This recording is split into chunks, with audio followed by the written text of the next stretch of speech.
selamatkanku. Terima kasih Yesus, Kau Tuhan yang pulihkanku. Terima kasih.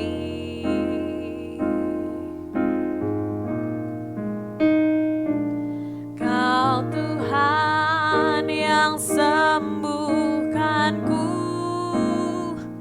Terima kasih Yesus. Kau Tuhan memberkatiku. Terima kasih.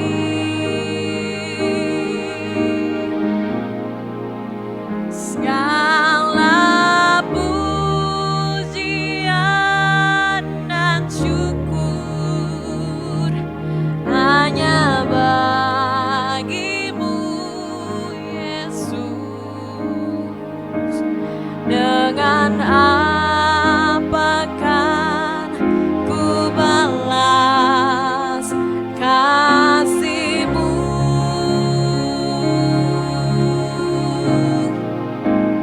Segala hormat kemuliaan hanya layak bagimu.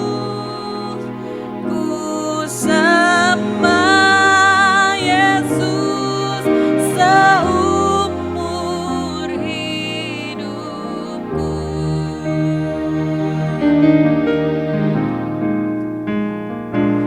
Kau Tuhan yang selamatkanku. Terima kasih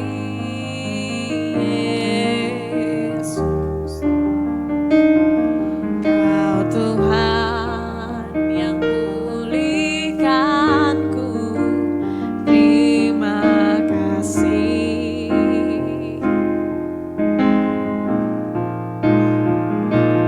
Kau Tuhan yang sembuhkanku. Terima kasih Yesus. Kau Tuhan memberkatiku. Terima kasih. Segala pujian dan syukur hanya bagimu Yesus. Dengan apakah ku balas kasih-Mu?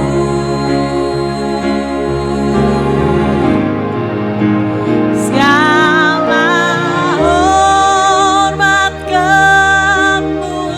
kemuliaan hanya layak bagimu. Ku sembah Yesus seumur hidupku. Segala pujian, segala pujian dan syukur hanya bagimu Yesus. Dengan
kasih Tuhan Yesus untuk hari ini. Terima kasih untuk penyertaan-Mu ya Bapa. Sungguh kami merasakan kasih-Mu Tuhan di setiap hari kami. Kami mau memuji menyembah-Mu Tuhan Yesus umur hidup kami. Kami mau mendengarkan sebagian dari firman-Mu. Ajar kami untuk mengerti akan firman-Mu. Dan hanya dalam nama Tuhan Yesus kami sudah berdoa. Haleluya, amin.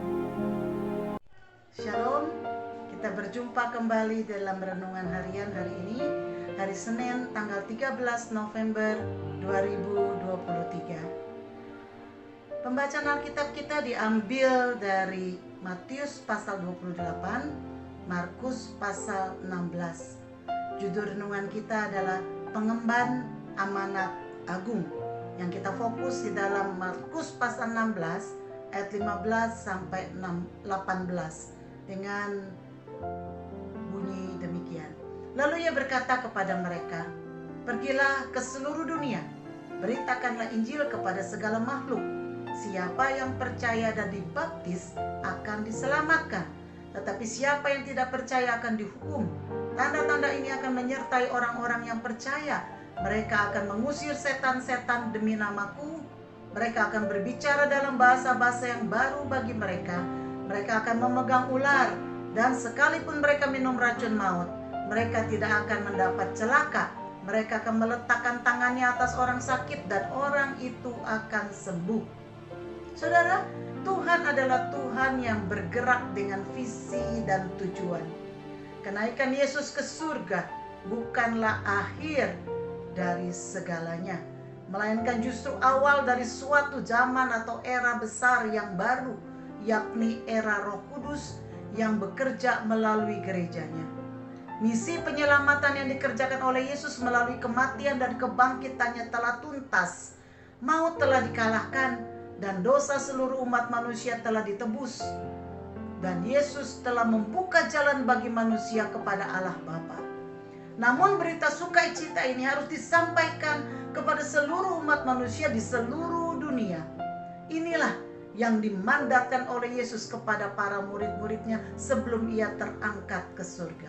Sebuah wasiat diberikan kepada murid dan gerejanya untuk diemban sampai kepada akhir zaman. Apa mandat yang diberikan kepada para murid? Yang pertama, para murid harus memberitakan Injil kepada segala makhluk. Yang kedua, para murid harus memuridkan bangsa-bangsa dalam Matius 28 ayat 19. Yang ketiga, para murid harus membaptis dalam nama Bapa, Anak, dan Roh Kudus. Yang keempat, para murid harus mengajarkan agar semua orang taat kepada segala perintah Tuhan. Yang kelima, para murid akan disertai oleh Roh Kudus, dilengkapi dengan tanda-tanda dan mujizat-mujizat. Mereka akan mengusir setan dalam nama Yesus, berbahasa roh dan bahasa-bahasa baru, melakukan mujizat kesembuhan, dan racun serta ular tidak akan membahayakan mereka. Inilah tujuan dari adanya gereja, yakni menjadi pengemban amanat agung Tuhan Yesus. Gereja yang tidak melakukan misi ini bukanlah gereja, tapi hanya kumpulan arisan saja. Kegiatan gereja harus meliputi yang pertama pemberitaan Injil, penginjilan. Injil harus diberitakan supaya mereka boleh disadarkan akan dosa, menerima kasih Kristus, dan bertobat dari cara hidup yang lama dan mengalami kelahiran baru di dalam Kristus. Yang kedua, gereja harus melaksanakan baptisan air. Ketika mereka mendengar tentang Injil dan mau menerima Yesus sebagai juru selamat pribadinya, maka sebagai tanda ia menerima baptisan air, di mana menggambarkan ia mati bersama Yesus bagi dosa-dosanya dan bangkit bersama Yesus sebagai ciptaan baru. 2 Korintus 5 ayat 17 mengatakan, "Jadi siapa yang ada di dalam Kristus, ia adalah ciptaan baru. Yang lama sudah berlalu, sesungguhnya yang baru sudah datang." Yang ketiga, gereja harus melaksanakan pengajaran. Gereja harus mengajarkan segala sesuatu yang diperintahkan Tuhan. Jemaat harus diajarkan segala kebenaran dan hukum Tuhan, dan untuk taat melakukannya dengan setia, sehingga umat Tuhan bertumbuh dalam pengenalan akan Allah dan mencapai pengetahuan yang benar tentang anak Allah. Lalu selanjutnya yang keempat, saudara, gereja harus melaksanakan pemuridan. Lebih jauh lagi, setiap anak Tuhan harus dimuridkan agar mereka memiliki kedewasaan penuh dan memiliki karakter Kristus dan bertumbuh sesuai dengan kepenuhan Kristus. Efesus 4 ayat 13. Gereja Tuhan memiliki kesatuan iman, menjadi satu tubuh Kristus. Umat dimuridkan agar satu kali mereka pun dapat memuridkan orang lain. Ini yang dilakukan oleh jemaat mula-mula, oleh para rasul seperti Rasul Paulus memuridkan Timotius, dan kemudian Timotius pun memuridkan jemaatnya. Rasul Paulus memuridkan Priskila dan Aquila, dan kemudian mereka memuridkan Apolos, dan seterusnya dan seterusnya. Apa perenungan kita hari ini? Mengapa amanat ini sangat penting untuk dilakukan oleh gereja Tuhan? Karena seluruh manusia harus mendengar berita tentang nama Yesus yang menyelamatkan. Matius 24 ayat 14 mengatakan, dan Injil kerajaan ini akan diberitakan di seluruh dunia menjadi kesaksian bagi semua bangsa. Sesudah itu barulah tiba kesudahannya. Jika setiap orang Kristen memahami amanat agung ini dan menjadi saksi bagi satu orang saja setiap hari, maka Injil akan tersebar dengan cepat ke seluruh dunia dan kedatangan Yesus akan segera terjadi. Ingat, amanat agung ini bukan ditujukan kepada pendeta atau gembala saja, tetapi diberikan kepada seluruh umat Tuhan, bagi seluruh murid Kristus. Ladang saudara adalah mereka yang berada di sekeliling saudara. Pandanglah sekeliling dan lihatlah, ladang sudah menguning, siap untuk dituai. Sudahkah saudara melaksanakan amanat agung ini? Sudahkah saudara memperkenalkan Yesus kepada mereka? Jika belum, inilah saatnya untuk memulainya. Tuhan menyertai saudara. Mari kita berdoa. Bapa, terima kasih karena Engkau memberikan kami kepercayaan untuk menjadi anak-anak Tuhan, untuk menjadi murid Tuhan. Dan Engkau memberikan juga kami satu tanggung jawab, satu tugas, yaitu kami menjadi saksi bagi Tuhan. Kami memberitakan Injil dan membawa terang Kristus bagi bangsa-bangsa, bagi mereka yang ada di sekitar kami, Tuhan. Tuhan, sebab itu urapi kami, pakai kami, perlengkapi kami terus, Tuhan. Beri kami keberanian untuk kami bisa menjadi saksi dimanapun kami berada. Terima kasih Tuhan untuk kesetiaan, untuk kasih-Mu, untuk kepercayaan yang Kau berikan. Terima kasih.